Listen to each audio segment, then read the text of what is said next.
Bhagavad Gita como ele é, por A.C. Bhaktivedanta Swami Prabhupada. Capítulo 2. Resumo do conteúdo do Gita.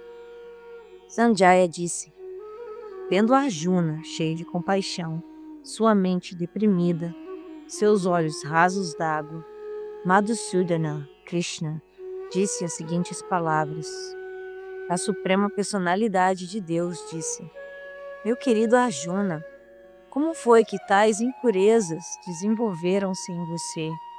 Elas não condizem com um homem que conhece o valor da vida. Elas não conduzem aos planetas superiores, mas à infâmia. Ó filho de Prita, não ceda a esta impotência degradante. Isso não lhe fica bem. Abandone essa fraqueza mesquinha de coração. Levante-se, ó castigador do inimigo.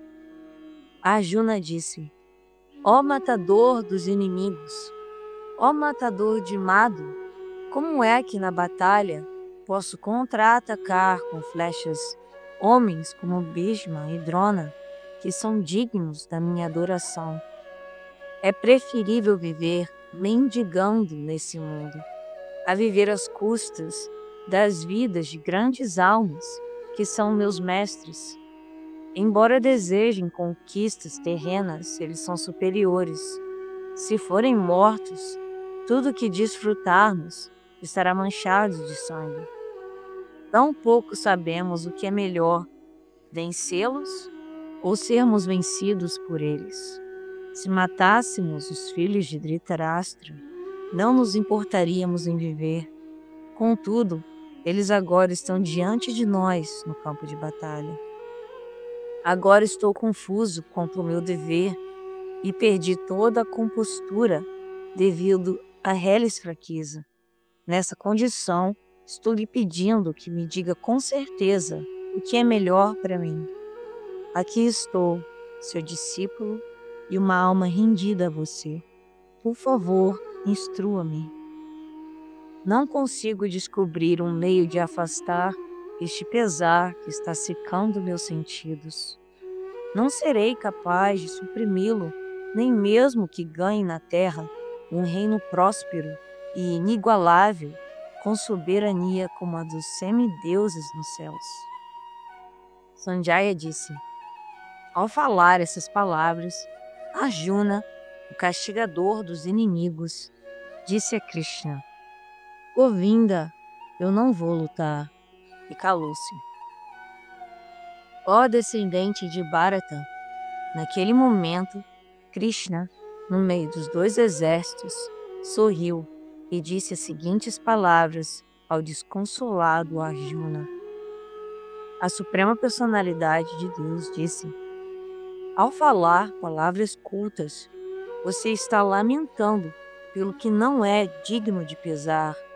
Sábios são aqueles que não se lamentam nem pelos vivos, nem pelos mortos.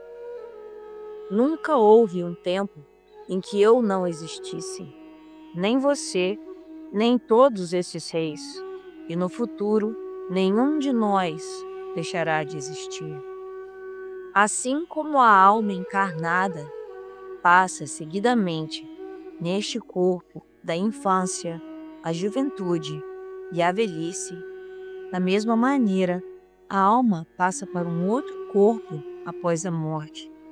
Uma pessoa sóbria não se confunde com tal mudança. Ó filho de Kunti, o aparecimento temporário da felicidade e da aflição e seu desaparecimento no devido tempo são como o aparecimento e o desaparecimento das estações de inverno e verão. Eles surgem da percepção sensorial, ó descendente de Bharata, e precisa-se aprender a tolerá-los sem se perturbar. Ó melhor entre os homens, Arjuna, que não se deixa perturbar pela felicidade ou aflição e permanece estável em ambas as circunstâncias, está certamente qualificada para a liberação.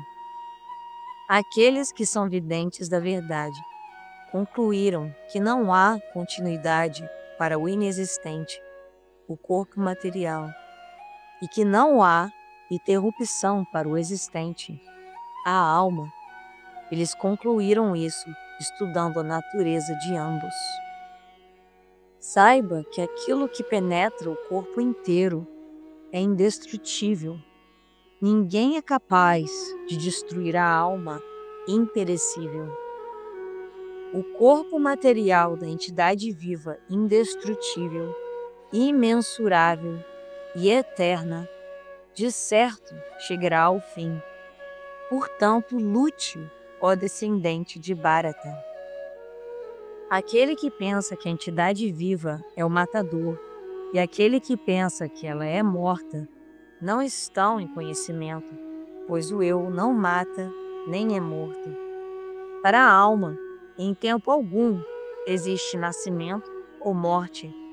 Ela não passou a existir, não passa a existir e nem passará a existir. Ela é não nascida, eterna, sempre existente e primordial. Ela não morre quando o corpo morre. Ó Partha, como pode uma pessoa que sabe que a alma é indestrutível, eterna, não nascida e imutável, matar alguém ou fazer com que alguém mate?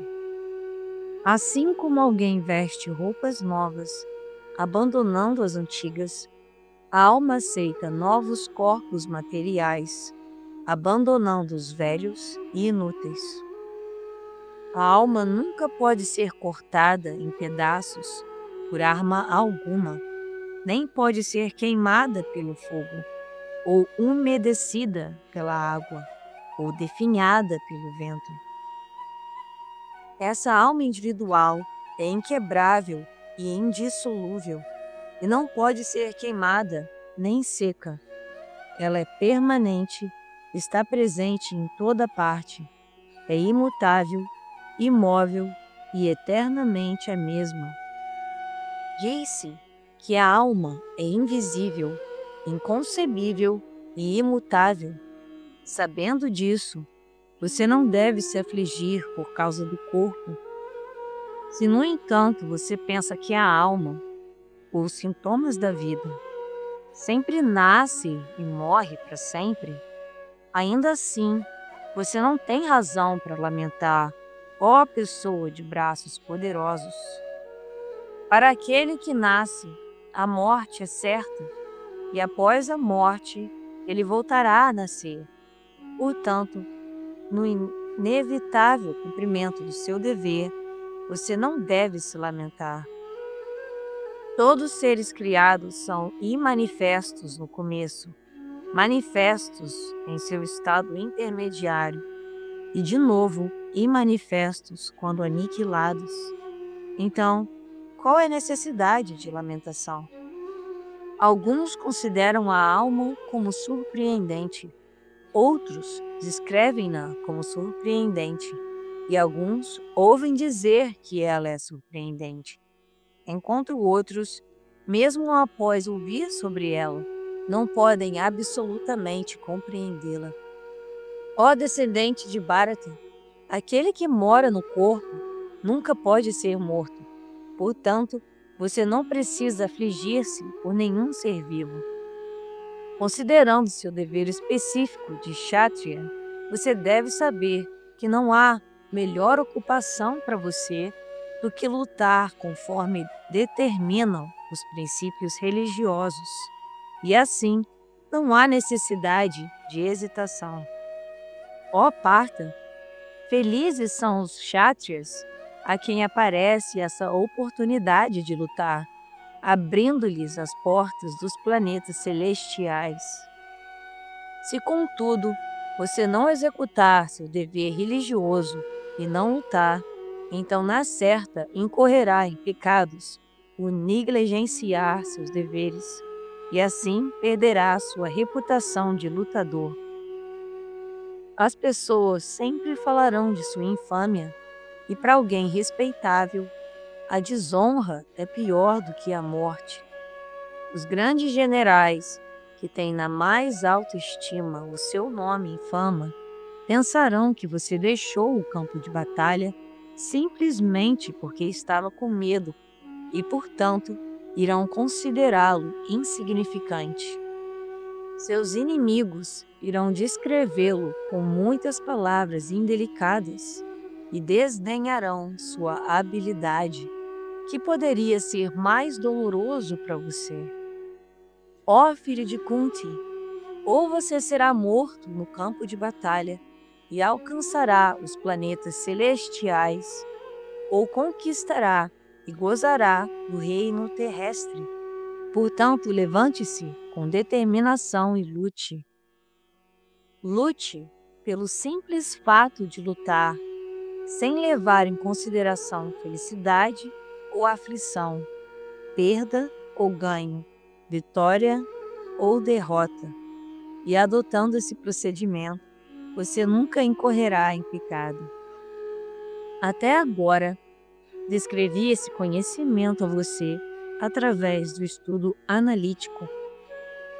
Ouça agora, enquanto eu explico em termos de trabalho sem resultados fruitivos. Ó filho de Prita, quando você agir segundo este conhecimento, poderá livrar-se do cativeiro decorrente das ações. Neste esforço, não há perda nem diminuição, e um pequeno progresso neste caminho pode proteger a pessoa do mais perigoso tipo de medo. Aqueles que estão neste caminho são resolutos e têm um só objetivo. Ó amado filho dos Kuros, a inteligência daqueles que são irresolutos tem muitas ramificações.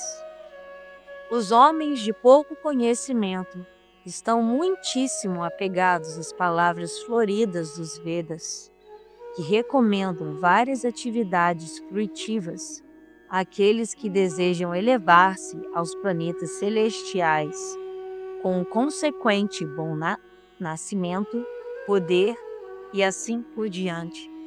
Por estarem ávidos em satisfazer os sentidos e ter uma vida opulenta, eles dizem que isso é tudo o que importa. Nas mentes daqueles que estão muito apegados à gratificação dos sentidos e à opulência material, e que se deixam confundir por essas coisas, não ocorre a determinação resoluta de prestar serviço devocional ao Senhor Supremo. Os Vedas tratam principalmente do tema dos 3 modos da natureza material. Ó Arjuna, torne-se transcendental a estes 3 modos. Liberte-se de todas as dualidades e de todos os anseios advindos da busca de lucro e segurança e estabeleça-se no Eu. Todos os propósitos satisfeitos por um poço pequeno podem imediatamente ser satisfeitos por um grande reservatório de água. De modo semelhante, todos os propósitos dos Vedas podem ser cumpridos por aquele que conhece o seu propósito subjacente. Você tem o direito de executar seu dever prescrito, mas não tem o direito aos frutos da ação.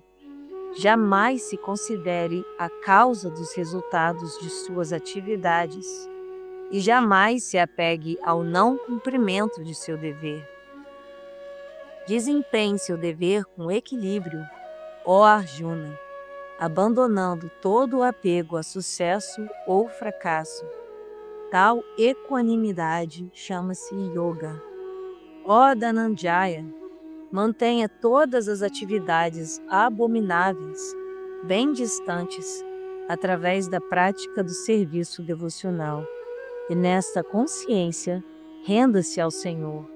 Aqueles que querem gozar o fruto de seu trabalho são mesquinhos. Aquele que está ocupado no serviço devocional livra-se tanto das boas quanto das más ações, mesmo durante essa vida. Portanto, empenhe-se na yoga, que é a arte de todo o trabalho. Ocupando-se no serviço devocional ao Senhor, grandes sábios ou devotos livram-se dos resultados do trabalho no mundo material. Agindo assim, eles ficam livres do ciclo de nascimento e morte e passam a viver além de todas as misérias, indo de volta ao Supremo. Quando sua inteligência superar a densa floresta da ilusão, você se tornará indiferente a tudo que foi ouvido e a tudo que há de ouvir. Quando sua mente deixar de perturbar-se pela linguagem florida dos Vedas e quando se fixar no transe da autorrealização, você então terá atingido a consciência divina. Arjuna disse: Ó Krishna, quais são os sintomas daquele cuja consciência está absorta nessa transcendência? Como ele fala e qual é a sua linguagem? Como ele se senta e como ele caminha? A Suprema Personalidade de Deus disse: Ó Partha, quando alguém desiste de todas as variedades de desejo para o prazer dos sentidos, os quais surgem da trama mental, e quando sua mente, assim purificada, encontra satisfação apenas no eu, então disse que ele está em consciência transcendental pura. Aquele cuja mente não é perturbada, mesmo estando rodeado das 3 classes de misérias, e nem se exalta quando há felicidade, e que está livre do apego, do medo e da ira, é chamado um sábio de mente estável.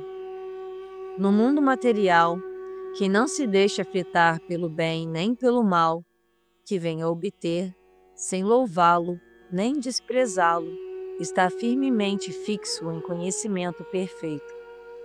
Aquele que é capaz de retirar seus sentidos dos objetos dos sentidos, assim como a tartaruga recolhe seus membros para dentro do casco, está firmemente fixo em consciência perfeita. A alma encarnada pode restringir-se do prazer dos sentidos, embora o gosto pelos objetos dos sentidos permaneça. Porém, interrompendo tais ocupações, ao experimentar um gosto superior, ela fixa-se em consciência.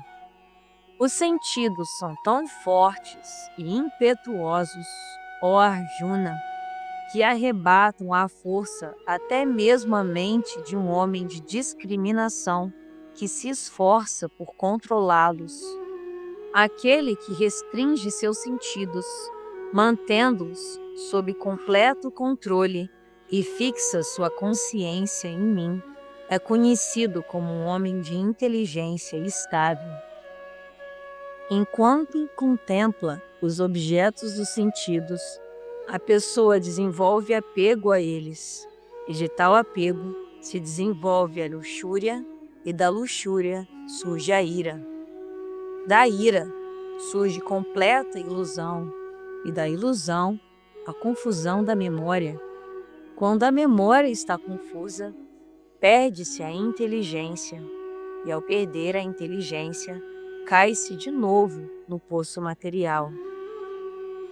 Aquele que é capaz de controlar seus sentidos através dos princípios regulativos da liberdade pode obter a misericórdia completa do Senhor e assim se livrar de todo o apego e aversão. Para alguém assim satisfeito na consciência de Krishna, as 3 classes de misérias da existência material deixam de existir. Nessa consciência jubilosa, a inteligência logo se torna resoluta.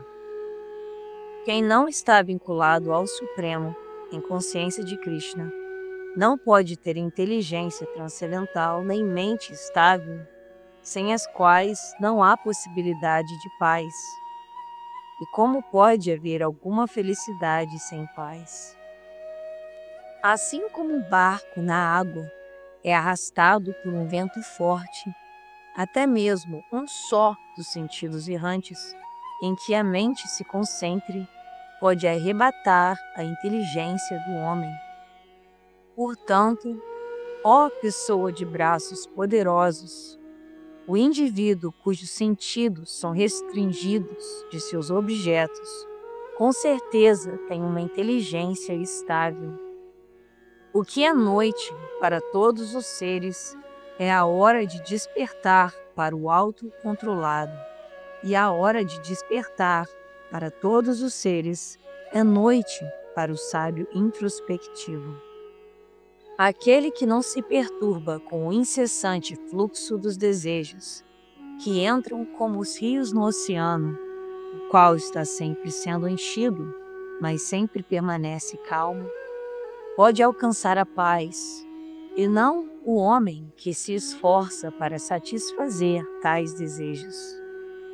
Aquele que abandonou todos os desejos para o prazer dos sentidos, que vive livre de desejos, que abandonou todo sentimento de propriedade e não tem falso ego, só ele pode conseguir a verdadeira paz. Este é o caminho de uma vida espiritual e piedosa, e o homem que a alcança não se confunde. Se ele atingir essa posição, mesmo que somente na hora da morte, poderá então entrar no reino de Deus.